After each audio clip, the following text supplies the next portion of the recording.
that my thoughts may all be holy. Act in me, oh Holy Spirit, that my work too may be holy. Draw my heart, oh Holy Spirit, that I love but what is holy. Strengthen me, oh Holy Spirit, to defend all that is holy. Guard me then, oh Holy Spirit, that I always may be holy.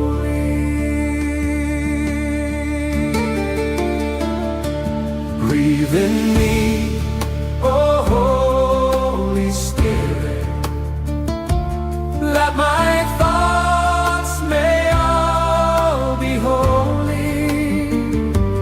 Act in me, oh Holy Spirit, that my work too may be holy. Draw my heart, oh Holy Spirit, that I love but what is holy. Strengthen me, oh Holy Spirit, to defend all that is holy. Guard me then, oh Holy Spirit, that I always may be holy.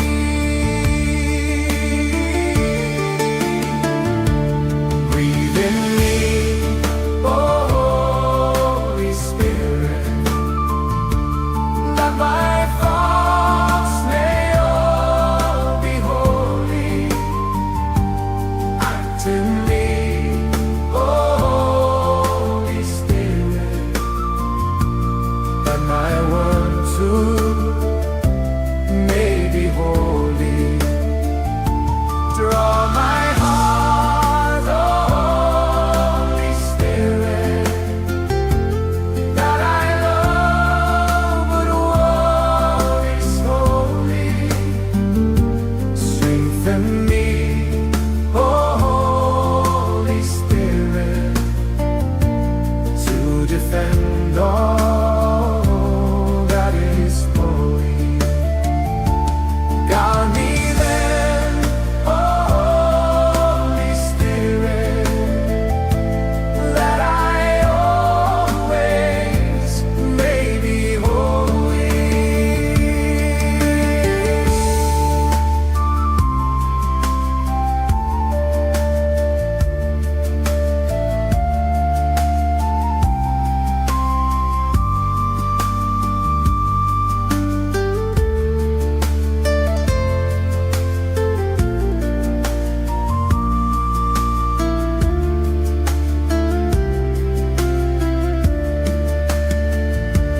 Breathe in me, oh Holy Spirit, that my thoughts may all be holy. Act in me, oh Holy Spirit, that my work too may be holy. Draw my heart, oh Holy Spirit, that I know but what is holy. Strengthen me, oh Holy Spirit, to defend all that is holy. Guard me then, oh Holy Spirit, that I always may be holy.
Okay, I'm still muted. Thanks for that, guy. Do you know what? That's the problem when there's two mute buttons on that. That's okay. Everyone can hear me now, I take it, yeah? Yeah, everyone can see and hear me. Yeah. Okay. And the problem is that the comments come through. What I'm going to do, guys, I'm going to blast on and I'm going to play the Oxford Union address by Tommy Robinson when he went and stood before the Oxford Union 10 years ago now and talk about a prophetic voice crying in the wilderness. An absolute fantastic presentation that he did, and he looks a lot younger then than he does now.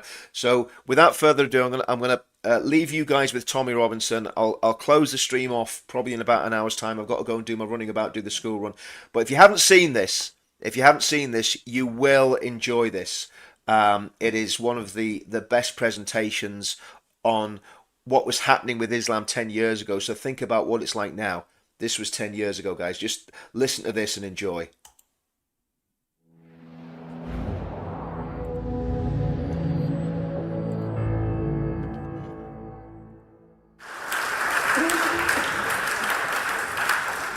Good evening, everyone, and thank you for coming here this evening. I will just run you through the format of the evening. Mr. Robinson will be doing a speech for the first 40 minutes, and then it'll be followed by a Q&A session. So please do get involved and sort of ask questions. Without further ado, Mr. Tommy Robinson.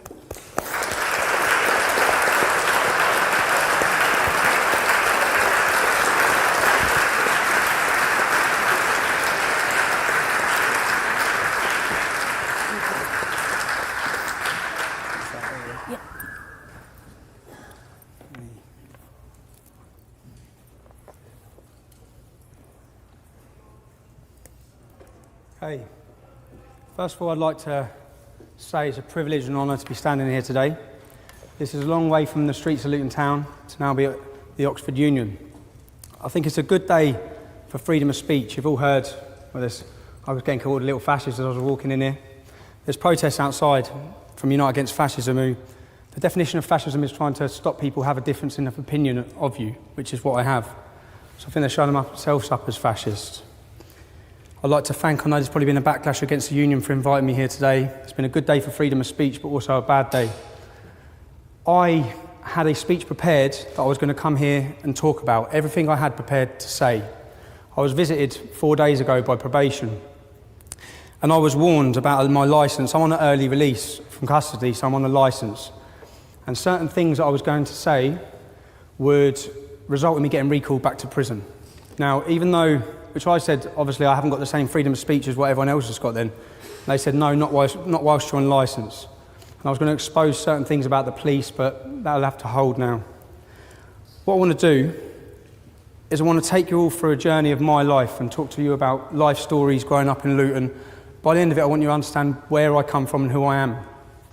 And why. I think why is the major question. Why was the English Defence League a phenomenon? Why was it born in Luton? Why was it started? What are the reasons that brought it there? I'm going to talk to you about Luton. I was born in 1982. When I was born in 1982, we had one mosque. I just want you to understand the demographic of the town. In 2014, we now have 30 mosques. The projected government growth forecast for the Pakistani and Bangladeshi community of Luton by 2030 is to increase by 70 to 77%. This would not be a problem if we didn't experience the problems we see related within the community. At the same time as I talk you through this, I don't want for 1 minute for you to think I'm tarring all Muslims as bad. I'm just giving you a projected view of my life. I want you to understand the stories that have happened. I'll start with my cousin, Jeanette, or my cousin's cousin. She was sexually abused. She was groomed. It's what we now know as grooming. She was raped. She woke up one day. She was found running semi-naked from Bury Park. Bury Park is the area where a lot of the Muslims have congregated and live. It's where these 30 mosques are. She was picked up by prostitutes in the street. Her dad collected her. If I talk about the failures from the police, when the family, I want you to understand and try and picture this as though it was your family relative. When the family were going to the police, when the girl is missing for 2 days, 3 days, yeah, and there is no response, and up until the Rotherham report, people wouldn't believe these stories because they are unbelievable. They would say she's a drug addict, because in the end she was a drug addict, because she was hooked on heroin that they were giving to her. She would climb out of the bedroom window to get back to them for her fix. The failures everyone now knows from the police force on these issues, but I want to just talk you through. When I was at school, the high school I went to, you had the Muslim playground and you had the non-Muslim playground. That's the same in pretty much every school in Luton. It wasn't divided through racial lines, it's divided through religious lines. We didn't cause that division. My friend at school, I was seeing a girl called Charlotte. She's from a lovely Irish family. And I was 12 years old, and my friend Razwan was seeing her friend Lisa. And I can remember Lisa phoning up Charlotte hysterical because Razwan's family had all gone up to Lisa's house to threaten the family to say that they couldn't see or speak to each other. As a 12-year-old boy, this was a light bulb moment for me to think, what is this about? There was another boy around the corner from where I live called Jamie. He fell in love with an Asian girl at school. He got violently attacked for that. When they went to sixth form, Luton sixth form is the main sixth form in Luton town. I could have gone to sixth form. I got 11 GCSEs, I got an A in maths, 5 Bs, 5 Cs.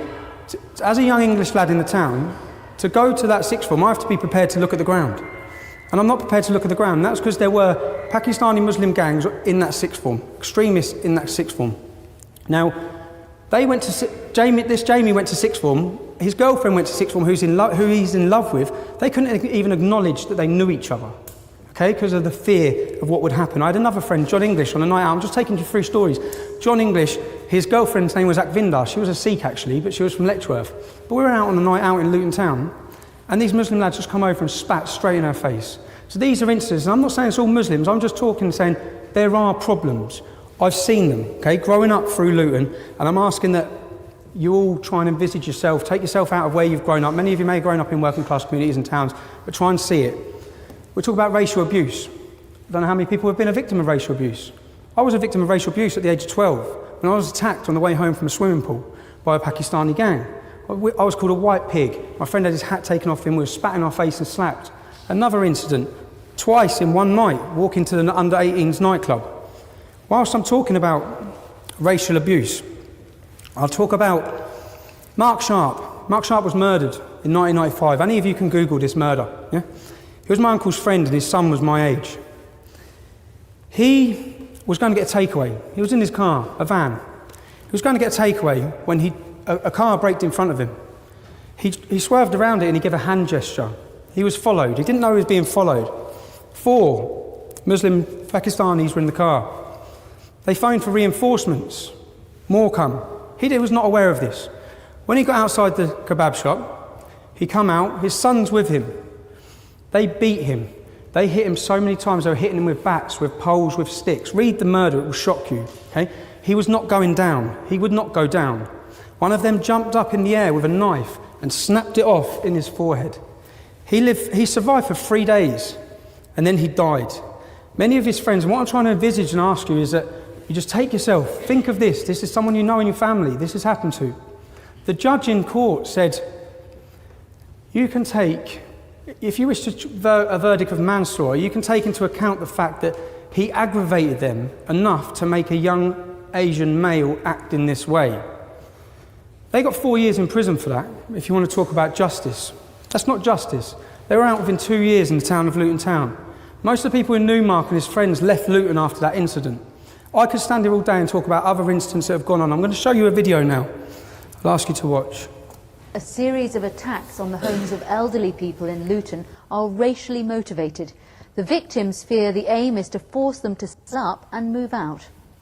This is the latest attack, a beer keg thrown through the window of a 74-year-old great-grandmother in the middle of the night. It's the 3rd time it's happened. The last was on Christmas Eve. You can imagine Christmas Eve and somebody throwing a brick through your window, how it felt. When everything's supposed to be jolly and happy, you feel down, innit? And they are throwing brick through my window and run. They are cowards. In the next street, another couple who've been targeted repeatedly. At night time, I personally can't sleep. And you don't know what next they will do. You wonder sometimes if they're going to put petrol or boom or something through the letterbox. And around the corner, this house. It looks unlived in. In fact, it's been home to one couple for 60 years. Now so terrorised, they won't take down the boards. Because it always happened between about 1 and 4 o'clock in the morning. and you were really worried, sick, wondering what was going to happen next, because they weren't just little bits of stones of things. These were real house bricks and lumps of concrete that they'd thrown through the window. Meanwhile, families are doing what they can to protect themselves. I am one of the old type, determined black woman. I am not going nowhere. If they don't like me here, they can go. I'm quite happy where I am. Scared, but most of all angry, they're not moving. Now, again, maybe take it to the community you live in. You know these people, because I know the Palmers and I know the Howards. Yeah, you can imagine eruptions these sort of incidents cause in your community. There was actually 30 people's houses that were attacked at these times. There was 88 attacks before the police acted. The way we see, what we're seeing in the Rotherham report is it shows the police inability, conspiracy with the police and different organisations, social services, where they downplayed it and suppressed it because they didn't want to be deemed as racist, yeah? So crimes went up, they facilitated the rape of a generation of kids for 20 years due to not wanting to be called racist. Similar things, when the police haven't acted, they haven't acted in towns and cities and communities like Luton for incidences like this. That's what, again, what I want you to understand is, I know those families. I remember these times when these things were happening. And if you watch the actual video, the Howards, it was Muslims that offered them support. It was Muslims that offered them help. I'm not painting a picture. All Muslims want them to move out of that community. I'm just want you to understand there are problems in these communities. There's problems that need addressing, they need talking about, okay? Now, I want you to ask yourselves as well, do you think it's got better or worse? That was years ago. Seriously, do you think it's got better or worse? It hasn't got better, okay? I'm now going to show you a video from 6 months ago. Yeah, just talk me through. Tell me the story. Okay, well, about 5 years ago, I got rid of my car, and I became more prominent in the streets of Newham, and I started noticing people growling as they would pass me, or people were spitting very close to me in the streets. And after about a few months, I realised actually they're spitting at me, and I faced quite a lot of anger. I faced quite a lot of just aggression from various younger Muslims in the community, simply because I was a Jew, or rather a conspicuous Jew in the college. And one time I was cornered in the college. I was shoved into the corner and I was made to justify the existence of Israel. Well, I've got post-traumatic stress disorder. Jeez. And I experienced a lot of panic attacks. Yeah. So it's, yeah. You've been living under a barrage of abuse and threats and intimidation for years? Yes, 5 years now. And you know, it's been coming up for 300 incidents, attacks on me and my home. And it probably wouldn't be so bad if I knew that, you know, maybe the authorities would have my back, but unfortunately they don't. I do think every morning, you know, I'm still here, and I go to bed at night. I live today, you know. I've seen the image of your property. It's like Fort Knox now, isn't it? Yeah. I mean, my friends that I had to stop my friends coming to the house because I couldn't guarantee their safety. So I never have friends at the house. I always meet my friends outside. I can't have family to live with me because it's too dangerous. I live in... See, this is 2014 in the Borough of London.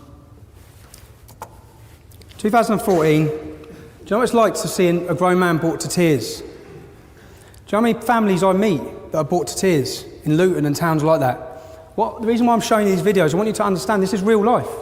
This is not made up. When we're talking about issues and the reason why we're passionate about these issues, we're not making it up. And at the same time, he's the first to say the vast majority of Muslims are not involved in this in any way. But there is a problem.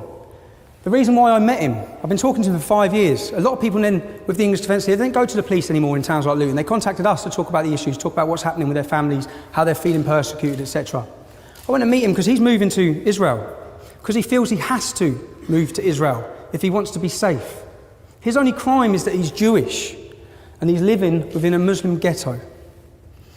And now as we're talking through, we all remember September 11th. I think everyone should remember where they were on September 11th. I was at Luton Airport on my apprenticeship. I remember everything. And then I remember getting a phone call again about Luton sixth form from a friend who was at the sixth form. That's the age I was at. I was probably 18, but going back to then, saying that Muslims were cheering and celebrating. A lot of these things may sound unbelievable. Yeah? When I then went to my local shops in my estate, I see Magnificent 19 posters across the estate, yeah, glorifying these people. On the first anniversary we saw in my hometown of Luton, imagine this is your town where you live. You've got posters glorifying terrorism. You've got billboards. As you walk up your street, the billboards are now painted over. Anything showing a woman's flesh is covered up. This is all to fit in with Sharia. And it's from certain sections, a minority, but a dangerous minority within the town. I want to take you through and I want you to try and understand, as me growing up, the changes I'm seeing, they're not for the good, okay? They're not for freedom. So this will just show some posters. That's the covering up and billboards. The Magnificent 19 posters on a phone box. At this same time, at Icknield High School, many of you may remember the girl who wore the full base veil in the cab to school. Sherry Blair represented her. Yeah? When she left there, when she got kicked out of that school for doing that, she went to the school I used to go to, Putridge.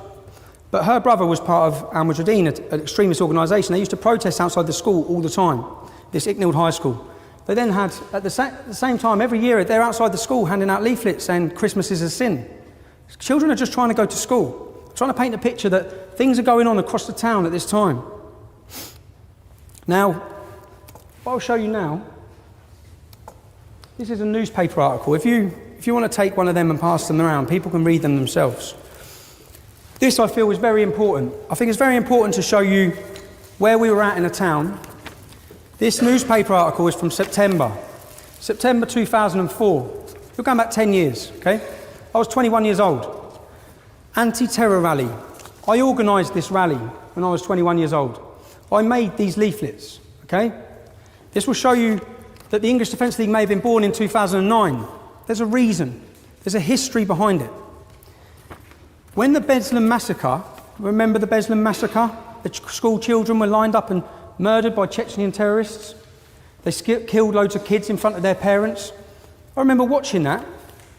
And then I remember watching an interview of a Muslim from Luton. His name's Saif al-Islam, it means Sword of Islam. He was a part of this organisation called Al-Mujahideen, and he said what happened at that school was justified. And it's justified if it happens in a school in England. That is when I started reading, learning, and looking into who this group were, Al-Mujahideen. I doubt many people in 2004 had heard of them. Remember, this is before 7/7. This is before terrorist atrocities on our shores. I found that Omar Bakri and Abu Hamza, we all know who they are now. They were based in my town, in Luton. They were based there. Their head office was on Biscuit Road. I started looking, researching.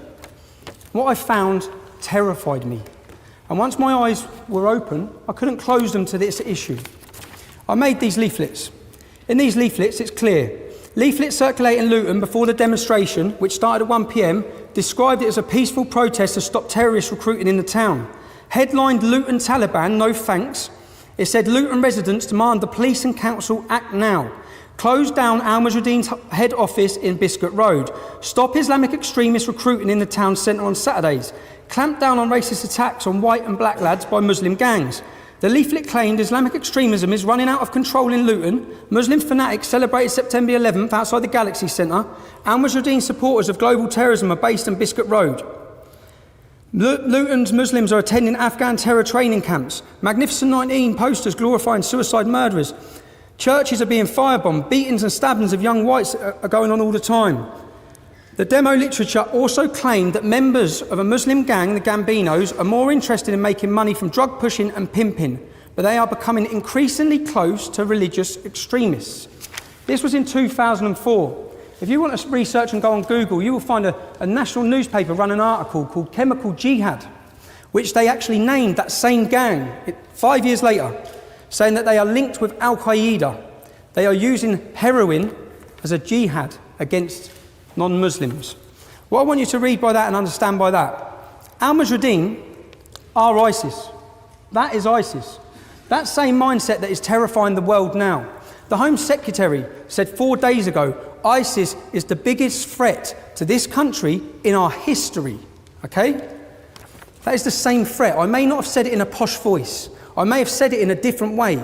We understood who these people were, what their thoughts were, and how dangerous this ideology was. You have to remember that this was before 7/7. 7/7, the terrorists collected their bombs in Luton.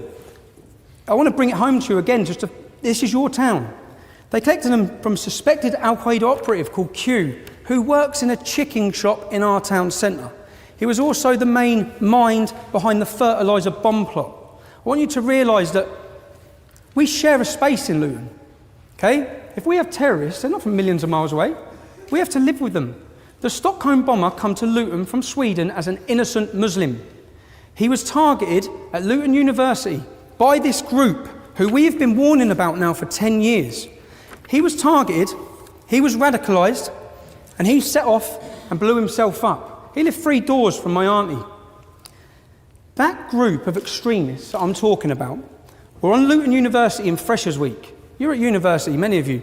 First time away from home. When people are vulnerable, they're weak. You have organisations playing on them to manipulate their mind, change their whole direction in their life, and turn them into killers. In this leaflet I say, the council and the police are doing nothing. That was your warning in 2004. If we want to talk about what's happened in between that, many things have happened in between that. We had a soldiers' homecoming. Our soldiers' homecoming parade, which most people see as the catalyst for the EDL. What I want you to realise is there's a lot that's gone on before this that forms your view and forms your narrative and makes you realise how deep this problem is in your hometown, the town that you love. And that, I want you to remember that I'm telling you stories as Tommy Robinson or Stephen Lennon. For every Tommy Robinson or Stephen Lennon, there's one of me. There's people in every town and city across this country who are feeling and seeing these things. So we have a soldiers' homecoming. Scott Muntridge died. He's from the estate I lived in when I was younger. I was 26 years old. Michael Swain was 19. He lost his legs. Now, our soldiers are returning. I've gone to pay my respects that day because they've sacrificed that for us. As residents of Luton, they've gone there to fight for us, for our freedoms. I've gone there that day, and the first thing I've seen is a large police presence. I've then seen Saif al-Islam. I've seen groups of Muslim extremists around the town. I've seen 30 women together in burqas. It's quite a sight. But all of these things, I thought, what's going on? And then I saw this group of protesters, a group of Muslims, taken through my town hall. They were taken through my town hall, and then the soldiers marched past. They were called baby killers, murderers, rapists, butchers of Basras. They spat in the lad's face, one of the soldiers' mum's faces, okay? Now, it wasn't this group done this, because bearing in mind, we know this group. I've looked into this group. I understand their hate. I understand where it's coming from. One of them, that group, the main ginger one, big ginger one with a big beard, he's a convert called Roger. Now calls himself Ibrahim. I used to hang around with him when I was younger. One of the other lads in the group, was 2 years above me at school. This is not a million miles away from us. We get it. Yeah? It was the fact that they were allowed to do it. The police facilitated them in doing it. The council knew they were going to do it. They leafleted every mosque in the town, telling them they were going to do it. Intelligence showed that 360 Muslims were arrested attempting to come into Luton that morning. 360. 70% of their births were in countries outside of the UK. What we saw was an attack on our armed forces. And what I want to ask you, what would you have done? That's your town, okay? What would you have done at that time? Because I contacted the council. I set up a website called Save Luton. I documented that all the continuing things that this group have done in our town. I explained that when Jews were remembering the Holocaust outside our town hall, they had to barricade themselves and lock themselves inside the town hall because this group of large Muslim fanaticals were trying to attack them. In this video, there's a 5-year-old girl who's screaming and crying. They attack the multi-faith march every year.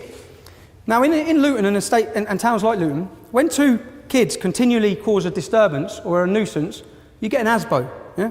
You ASBO them from hanging around together, and you ASBO them from an area of the shops. Okay? What we did is we set up a petition asking for this group to be ASBO'd. Quite reasonable. That's what you should do. Well, that's what we did. 5 years later, you now see they're talking about ASBOing terrorists. Exactly what we were asking them to do before any protests, before we took to any streets.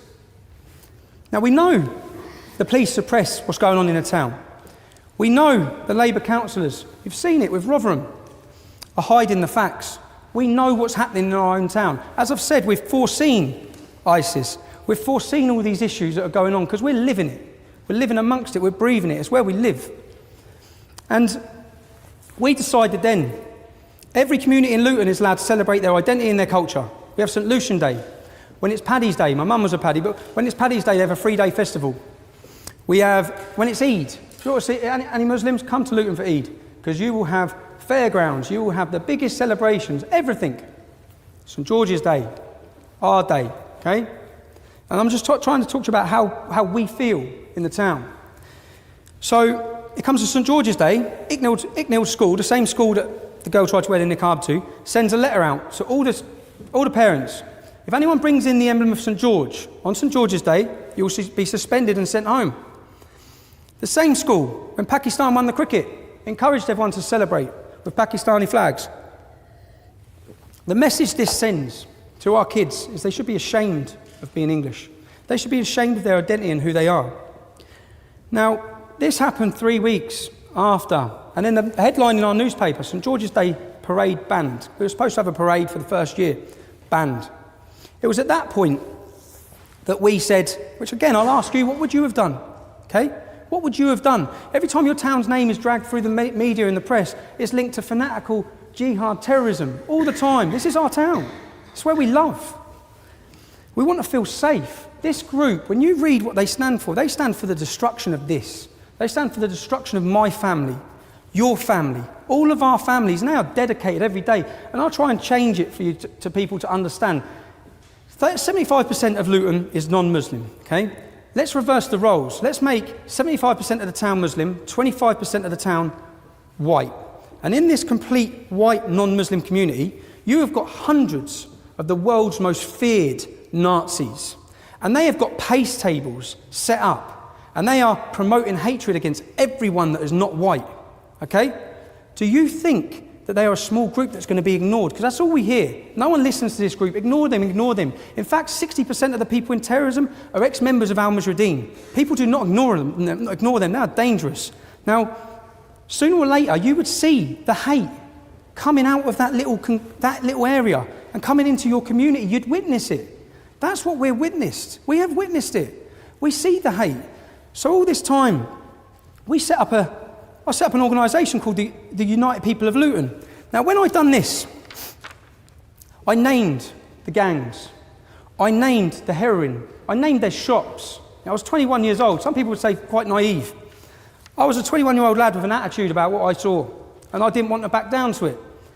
I don't know how many of you have been laying in bed at 3 o'clock in the morning and heard the sound of smashing glass. It's not nice when bricks come through your window. In response to that, I was the target of all the major Pakistani Muslim gangs in my town. I was living at my mother's house, okay? So when this happens, Soldiers' Homecoming, many of you ask why, or people try and belittle me for using a different name, covering my face. I know what's coming. I know what's coming for standing up against these radicals. It's not the radicals that were targeting me, it's the Pakistani street gangs that were targeting me. If you read the 2009 newspaper, you'll realise why.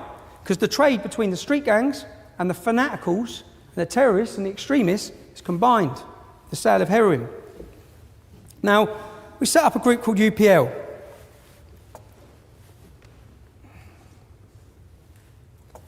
Maybe, what would you have done? Again, what would you have done?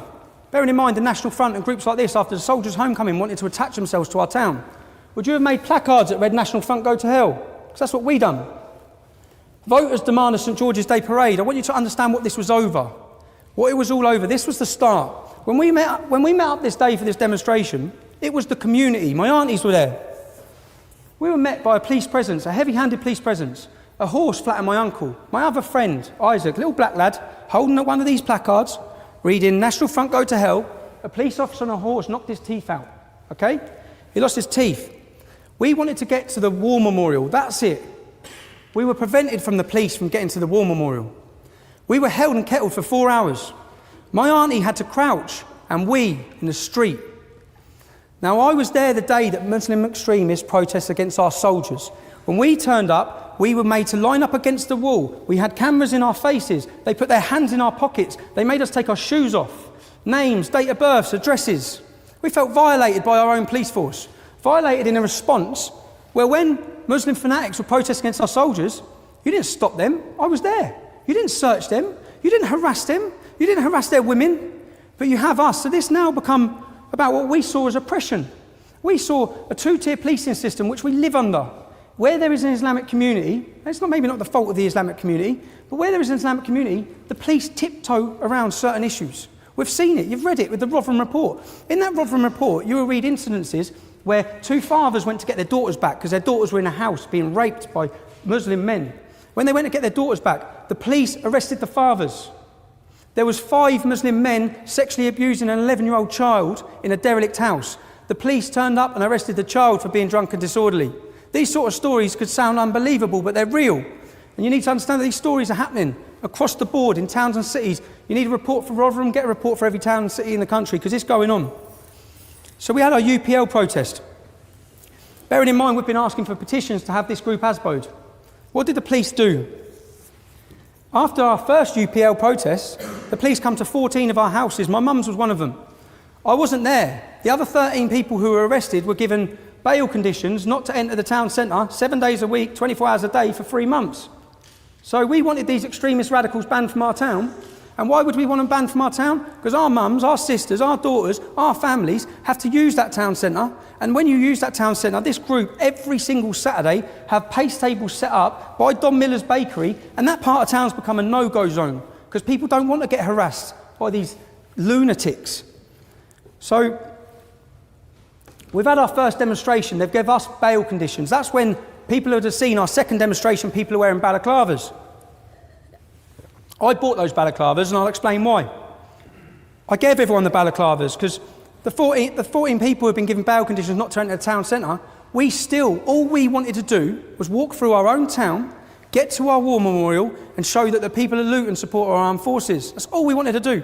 If the police would not have prevented us on the first demonstration, we wouldn't have had the second one, it wouldn't have progressed, and you wouldn't have seen the English Defence League. That's the reality of it. But the reality is, something like the English Defence League was always going to happen. Because there's these feelings, it's been suppressed, these things, this anger. So we're looking at this group, Al Mujahideen, who have protested against our soldiers. I know their history. I then look and see that they're doing an Islamic roadshow across Britain. They're visiting every town and city. I think this, by now, at what stage do you draw a line? At what stage do you do something? They attack your soldiers. What's next? A soldier's funeral.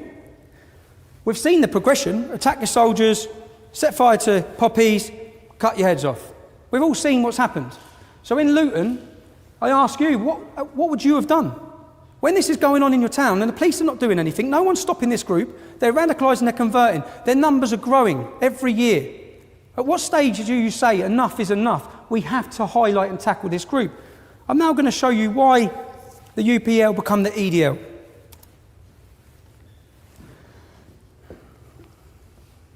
A young man here who wants to become a Muslim. He's only 11 years old. What's your name, man? Sean. So Sean.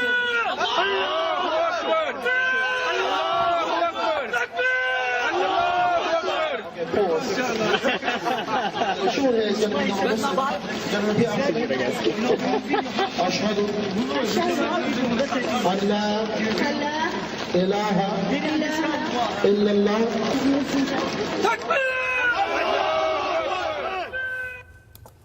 Many of the people in that video are now fighting for ISIS abroad. What they're doing there is they're outside Birmingham Bullring shopping centre. They're stopping an 11-year-old boy who's without his parents under a banner that says Jesus was a Muslim, and they've converted him, as you've all seen. Is there anyone in this room that thinks that's acceptable? That is not acceptable. Could you imagine the reverse if hundreds of radical Christians converted an 11-year-old Muslim child walking through the city centre without his parents? There would be uproar. So I watched this group do this, and I waited.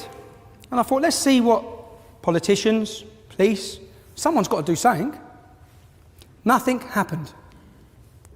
Then, as a group of lads from Luton town, we decided to leave Luton and go to the Bullring in Birmingham with placards that read, "What about Sean's rights?" Sean was 11 years old. We had placards that read, "Muslim, no problem. Extremist Muslim, big problem." We had one demonstration, no press reports, no media. We put it online. We decided to go back because we still felt people need to talk about this. This Islamic Roadshow had more dates going around the country. This has to be stopped. When we went back, subsequently, you can all research this as well. We were locked in a pub for 4 hours. When we come out, they put us on coaches to get us out of the city centre. We didn't know why. As they drove us out, I saw debris everywhere. Bricks, bottles, everything had been smashed up. Muslim youth, Pakistani Muslim youth, had been rioting for hours. Little did we know that Salma Yaqub, a politician, had riled a crowd with a clenched fist where she said, "We must smash the BNP, we must smash the BNP." Muslims then run through the streets, attacking non-Muslims. It later turned out that the local imam had told the Muslim youth to come out and confront us. We was only against Anjem Chowdhury's group at this stage, okay? Who was coming out to attack us? Mainstream politicians. When we went to Birmingham, there were Nazis that turned up. There were Dr. Martins, and to us from Luton, anyone know Luton is a multicultural town, a very multicultural town. You won't find a Nazi in Luton, you can't find one. We've never had racial tensions, we have religious tensions.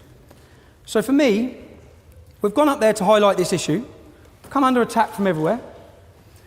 I'd ask, what would you do in response to Nazis turning up on the streets with you?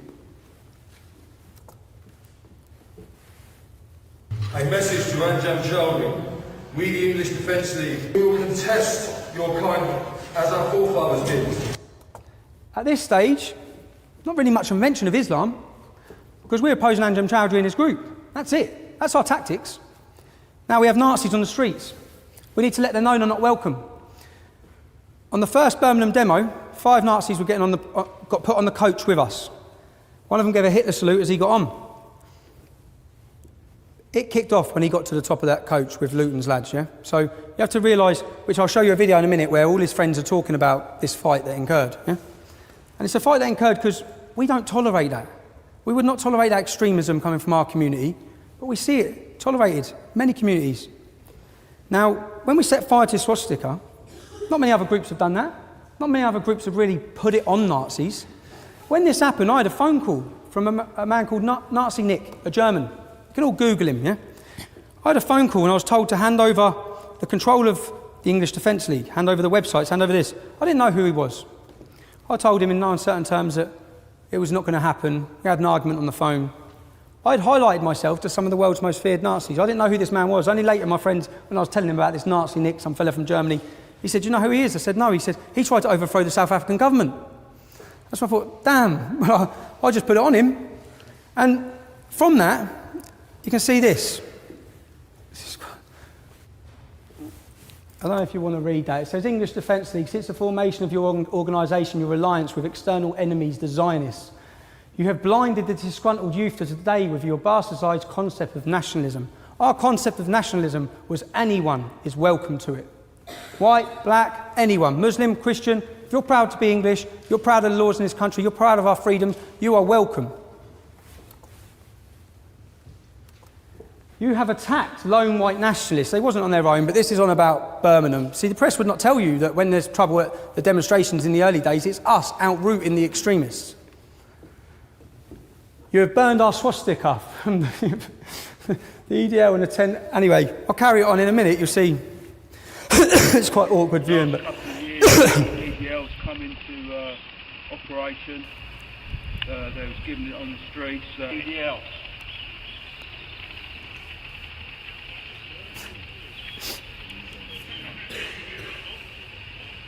That's what we fucking think of them. Yeah. We're fucking shit.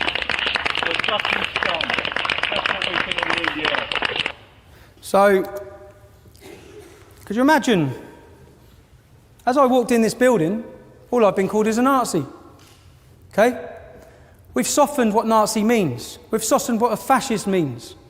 We've started calling anybody who was critical of Islam in any way, gets called a Nazi or a racist or a fascist. It is so frustrating. I'm lucky I'm from Luton town because everyone in my town knows me prior to the English Defence League. They know there's not a racist bone in my body or an extremist bone in my body. We are witnessing. I'll ask you, I'm witnessing my town. It's from a young lad, from a young age. I'm witnessing changes. I'm witnessing things I don't like to see. I'm now going to show you one more video. I'm sorry about showing the videos. I want everyone to have a perspective on where I'm coming from, why this happened, yeah? Why it spread the way it did, why it was a phenomenon, which it was. It spread across Europe. People were too scared to talk about this issue, okay? There's not much that's good that's come from this for my family or for myself, but this had to happen. Certain things had to be said. I'll show you this video now. This is a 4-minute video. It's quite shocking, the viewing though. Streets close to East London Mosque, the police closed in. But it was a scuffle with 2 men that brought things to a head. One in a blue shirt, the other in a red jacket, told them they weren't wanted in the area. As a police officer filmed proceedings, Kevin Carroll claimed he was punched and then he appeared to retaliate. Tommy Robinson looked on from the sidelines. No, you didn't! Tommy Robinson bottled it. But I'd ask you to view that yourselves. Go on YouTube, put in Tommy Robinson Charity Walk. What that just showed you is nothing like what happened. And Channel 4 News had the full footage of that incident. So why, when they pause it and freeze it on Kevin Carroll looking the aggressive, violent one, I'm saying you need to look beyond the headline. Most of you may judge me on headlines. None of you obviously know me.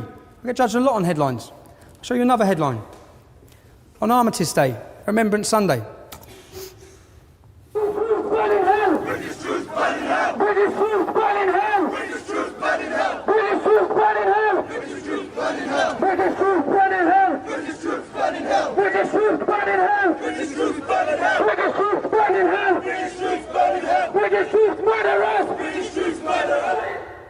Clearly they were not searched before that demonstration in the same way that we are. Clearly, because they had canisters of lighter fluid. Some of the country's most radical Islamist terrorists, sympathisers and supporters, on Armistice Day, round the corner from a remembrance service, doing this. Okay? I was there that day, and I went up to a police officer and said, how is this being allowed? You should have seen the public's face and reaction to what's going on there. British soldiers burn in hell, British soldiers burn in hell. The BBC, you want to talk about propaganda? The BBC did not report this. Not one BBC news station reported this. I was arrested at this demonstration. I'll show you what I was arrested for. I was arrested for assaulting a police officer. And you'll watch the video, which the police did not know I had a video of. You can see the video here. Substantial police presence was needed at a protest in Kensington. A group calling itself Muslims Against Crusades was faced with a counter-demonstration by the English Defence League. A police officer needed hospital treatment for a head injury, though it wasn't serious. The police later gave the Muslim protesters an escort through a local tube station. A black flag that I grabbed, we all now know to be symbolic of ISIS. At that time, it's the black flag of jihad. It's what these radicals, if you see anyone get their head cut off, it's behind that black flag. So I jumped over a fence, I saw a crime that was being committed on our streets, burning of poppies. Police were allowing it again, so I made a decision to try and prevent them. I was arrested for assaulting a police officer. When I get out, guess what headline went across the BBC? Not just in Bedfordshire, it went Hertfordshire, Buckinghamshire, Oxfordshire. It went everywhere. EDL leader arrested for assaulting police officer. Okay? That's the propaganda. When I was taken to court for that, I was given, when I produced that video, if I didn't have that footage, you'd all be talking about you'd all know of another conviction I'd have. And it would be for assaulting a police officer. Because that's what the officer said I'd done, I attacked him. You saw I didn't, yeah? So that's what, most people, you judge on headlines. I'm asking that you look beyond the headline. There's usually a different story to what's gone on a lot of the time. I was subsequently taken to court for that. When I produced the video, charges were dropped. They come back to my house 8 weeks later and re-arrested me again. I got charged with causing those Muslim men, I caused them alarm and distress. I intended to cause them alarm and distress. They were causing our entire nation alarm and distress, and they were being allowed to do so. I received a fine 7 times worse than the fine given out to them for burning our poppies. I don't want to take up too much. I could continue all day showing you unfair treatment, which you have to understand when you're talking about tensions or community cohesion, all these sort of issues. If you want to talk about community cohesion, you've got 1,400 girls in Rotherham that have been sexually abused and raped. They've all got 2 or 3, 4 family members. In that small town, you've got 10,000 people that are affected by that. Same in Luton. So I know countless girls that has happened to. Countless girls. And the two-tier policing system, for example, when they take me to court for those sort of things, and all the people who are following me or sympathetic to what I'm saying, when they're watching all these things play out, when there is such a blatant two-tier system, let me show you this video. Try not to cheer anyone, yeah? What have I got to talk to you about? What have I got to talk to you about? What have I got to talk to you about? What have you got to say about Islam and that, innit? Yeah, I have, yeah. Yeah? So why don't you say it now? What do you want me to say? Yeah? It's just ideology, it's got no place. Yeah? Yeah, it's got no place, bruv. And what you So got? what you like, bruv? You have Wait, about wait. 100 you in a minute. You fucking little chief. You fucking chief. Prick. You see? That is Islam. I don't know why I called him a chief, but he was not arrested for that. That went out on Channel 4, national TV. You tell me why he wasn't arrested. I'd have been arrested. We all know I'd have been arrested. I'll get arrested if I drop a bit of litter as we walk out that door. He was not arrested for attacking me. I could tell you countless other times like this. My cousin, they followed to my family's home. I got a phone call saying that all of this group are outside my family's home. I've rushed up to the home. I've jumped out of my car. Police have turned up. I was arrested. My uncle was arrested. My cousin was arrested. 20 Muslims outside our house. Yeah?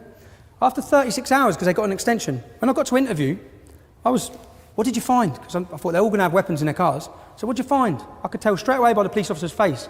They didn't even search him. They didn't even search him.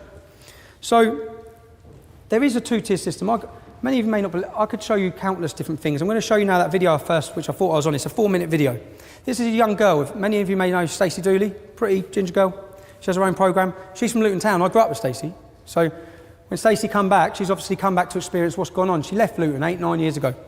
She's done quite well for herself. Gutted so much that she's brought to tears again. I'm not trying to portray all the Muslims in Luton are like this.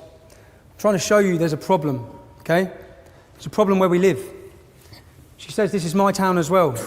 It is her town, okay? We should not be seeing that. How much of that should we tolerate? When people come out and protest against that, far right, racist, thugs. There's an issue. Many issues. You saw the madrasas, undercover madrasas, where we see children being things beaten into them. My friend Sully is a Muslim. His mum's black Kenyan, his dad's Christian. That's very rare. I spoke to someone else at that. That's rare in Luton. He went to a madrasa. He came to our school then when he was 12. And he told us that he had to leave his school because they started teaching him that his dad had the devil in him because he wasn't a Muslim. Now, Sully went on to join the Royal Navy. He is a loyalist, Queen and Country. He hated the English Defence League. Yeah? Many of my friends didn't like the English Defence League. I'm trying to bring you into the personal story of my life because it's not as black and white, excuse the pun, as everyone wants to pretend it is. I'm not from this white area and white community. I didn't just wake up one day and think, you know what, I hate Muslims, because I don't. There's been an issue, there's been a story, there's a reason for a lot of this. In 2010, I set up a meeting with Theresa May. Obviously not to meet me. She didn't think she was meeting me. She thought she was meeting one of her constituents. I turned up instead. I turned up, I brought a laptop with me, and I spent 20 to 25 minutes grilling her. You can read the story because the Daily Mail straight away, she must have some link. It got leaked straight away that EDL leader ambushes Theresa May. Now, when I sat down with her, I explained to her my fears in Luton about Islamic extremism, because that's what they are, they're fears. That scares me. This ideology scares me. I've got 3 young kids. There's different sorts of fears. I've been in some bad situations. I got put in Wood Hill prison, Category A prison, where 4 Muslims were in there who were in there for 30 years because they were planning to kill and blow us up. Yeah? I've had some very difficult situations, and that's a different sort of fear. Okay, I can deal with that. I can deal with a fear if I walk down the street and 10 Pakistani lads want to come over and I can deal with that. There's a fear I can't deal with. It's a fear when I look around my town, I look around my country, and I look at my kids, and I get this gut-wrenching fear that will not go away. That's a lot of what drives me. It's a lot. A lot of people say there's a fear, there's a reason why people are doing these things. Now in 2010, I saw Theresa May. I explained to her about Luton Islamic Centre and the imam called Kadir Bask. They're part of my local council, yeah? Luton in Harmony programme. In that documentary, Proud and Prejudiced, that the imam was portrayed as the moderate imam from Luton. I've been on his website, okay? On his website, on the mosque website, it says we should execute homosexuals. A 12-page justification is why women should be lashed for adultery. I knew he was a school teacher. He was, so I warned Theresa May of all this in 2010. 2014, let me play a video of a conversation between me and Kadir. The problem I have is that, can you blame us when we're seeing this? Then when we see a moderate imam put forward, Luton has 30 mosques, only one Salafi, one Wahhabi, yeah? Who's the face all the time? Who's the representative that the council go to, the newspapers go to, the TV go to get their view on everything? The Salafi mosque, the Salafi imam. He has been empowered by my council to be the face, and he's not representative of the majority of Muslims in Luton, but that's what we see. Now, when I left the English Defence League, who did the radio station go straight to? Again, Kadir Bask, the moderate imam.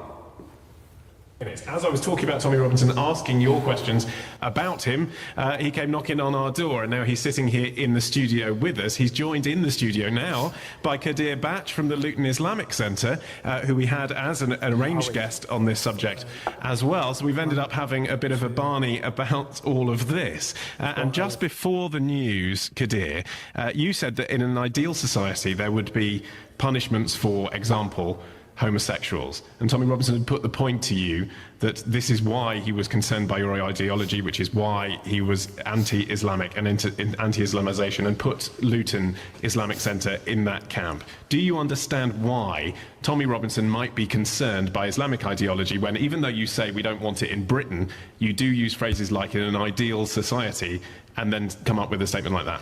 Yeah, that's fair enough. He has every right to disagree and to criticise. Yeah, because look, you know, you can look at how the Sharia is established in Saudi Arabia, for example. Do the people fear the Sharia? They don't fear it. But actually, I haven't said that. You know, sometimes from the things that people fear is what keeps society in order. Like, you know, you fear going to prison, so you do not commit a crime.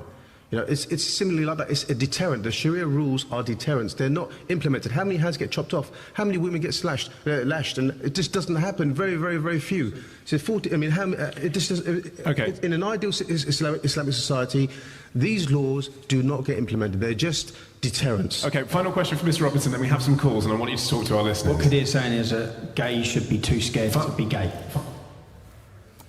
I have a problem when this man is a representative of the Muslim community in my town. I have a problem. I have a problem when I first met him. I called a meeting with him. I went to meet him.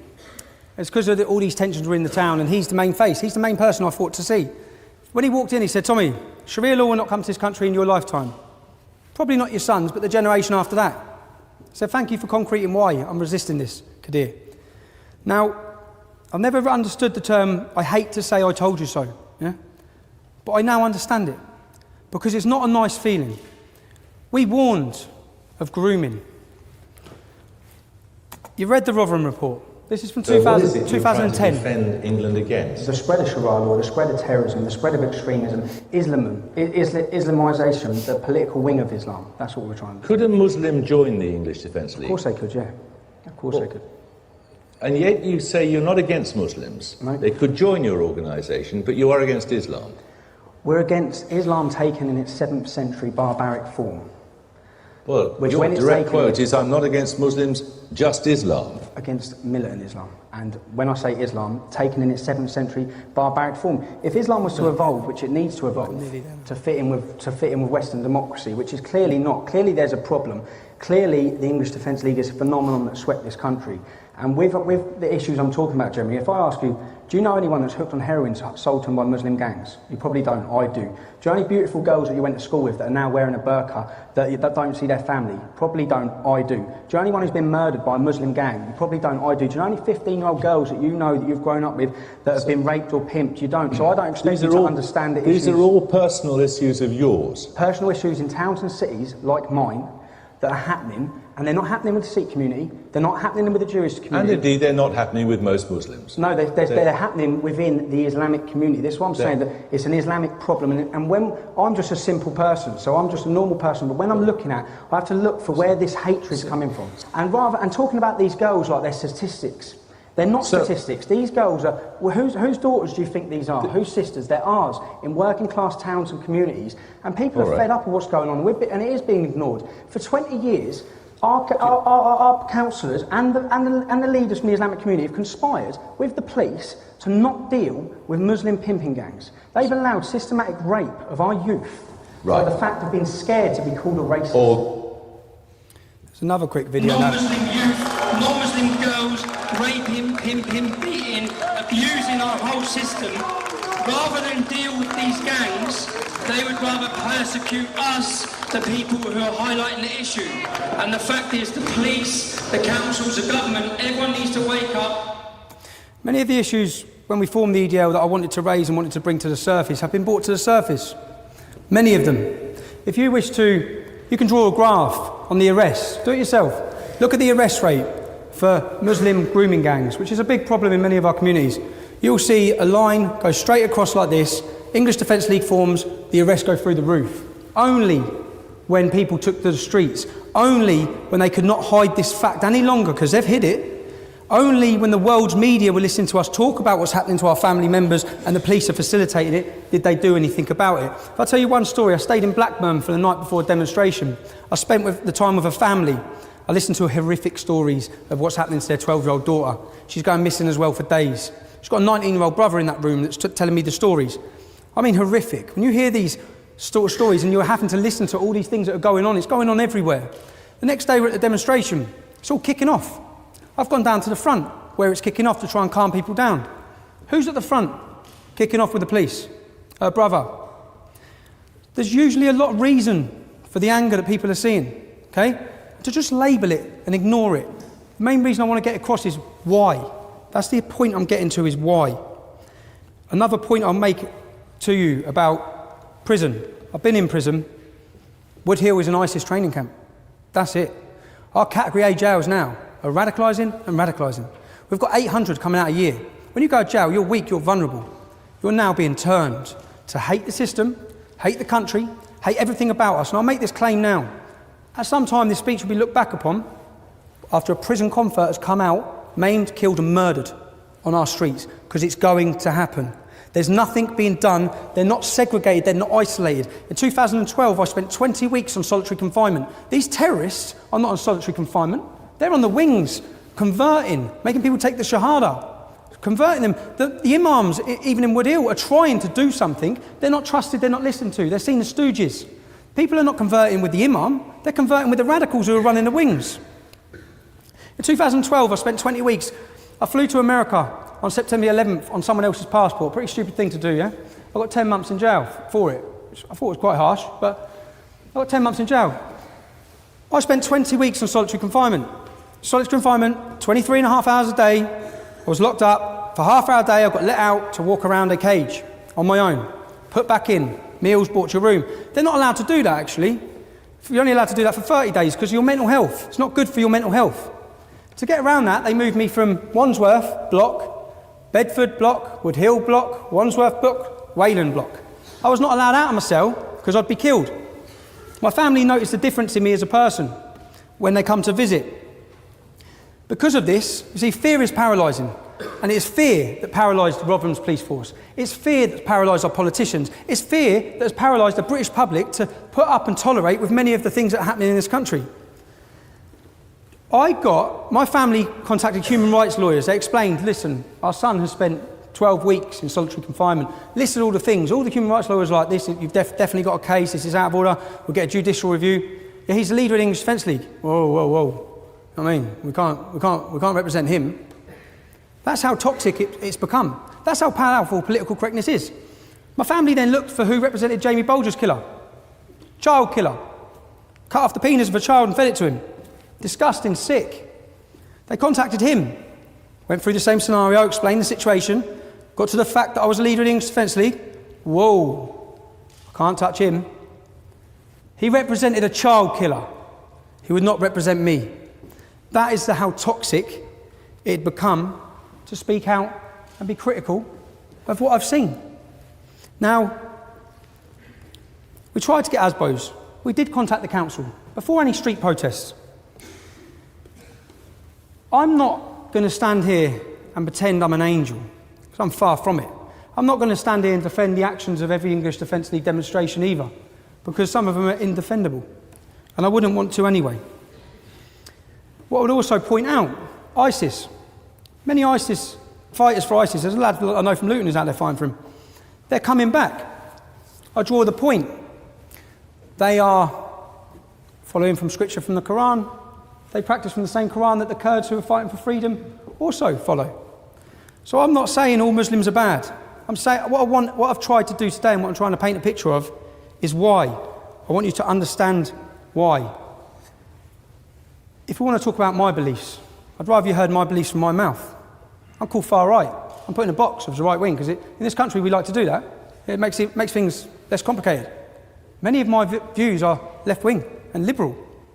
I just have a problem with what I see as fascism. I have a problem which I see as extremism.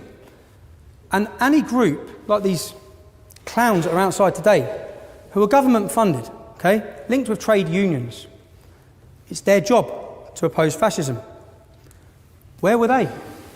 Where were they with the rise of what Theresa May is now saying is the biggest threat to this country's history? My views are my views. I'm entitled to them. It's coming to an end now, but what I want you to ask yourselves again is, what would you have done on your soldier's homecoming? What would you have done witnessing the things you have growing up? What would you have done when you see your culture eroded, your identity disappearing, you see Sharia patrols, neighbours are being forced from their homes? What would you have done? As a young lad from Luton, I've made the decision. I've done what I did. I've done it, and I want you to know that it was born out of passion for what was right. It wasn't born out of hatred. To say this was all done out of hatred would be absurd. I've put my life on the line and had many negative effects from that, especially when we come down to the police. I was talking earlier about freedoms. I'm on a licence condition, I can't contact the EDL. I believe that we should all be fearful. If I went through a full story, I'd love to come back and have time to talk about this. Now I'm running out of time. I'd love to talk to you all about everything that's gone on with the police, because if they can do it to me, they can take away my freedoms. They can do it to you. It should be of worry to everyone. Finally, interfaith. We have interfaith policies across this country. Rip them all up, they're useless. They're completely useless.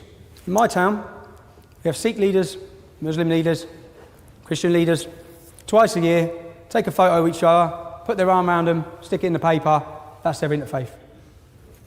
It's not doing anything. It's no good. The people, if we're serious and we want to solve this problem, our country has deep wounds. If we want to solve these wounds, you know the people you need to bring together? People on those EDL demos and the young kids being attracted to those Islamist organisations. It's the only way. The only way is with dialogue. And if I talk about, many times I say we need a revolution. I don't mean we need a revolution. We need a revolution within the Islamic community.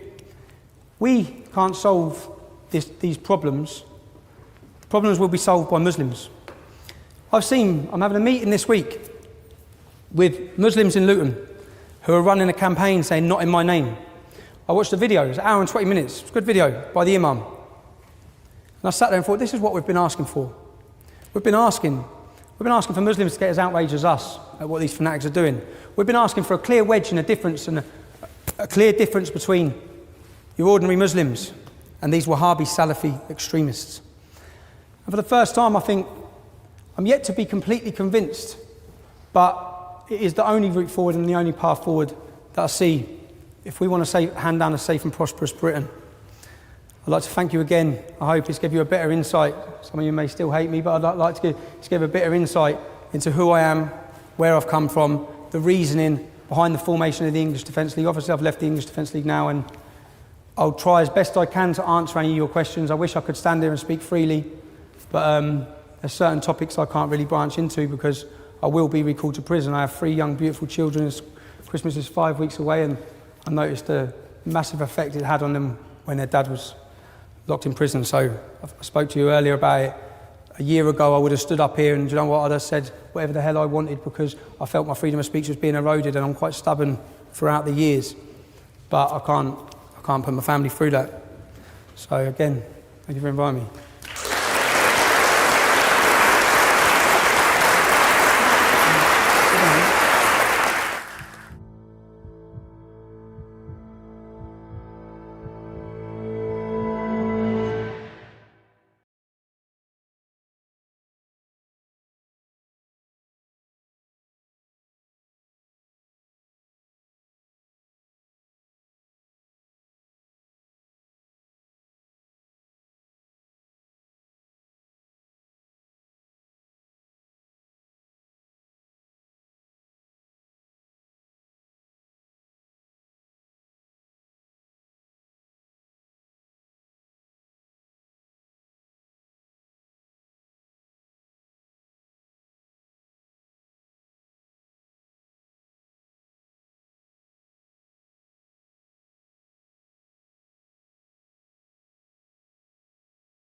Sorry, guys. Yes, I am here. I do apologize. Right. Anyway, I just thought I should play that because it's a really, really incredible. What would you call it? It's not an interview, is it? A speech. Really incredible speech. Absolutely fantastic. So, guys, I'm going to go. Enjoy the day. 4 o'clock. Oh, yes. And if there's any mods about, mods, if you're watching, 4 o'clock. 4 o'clock. And who's still here? Okay. 4 o'clock, Ben Habib on this channel. See you there.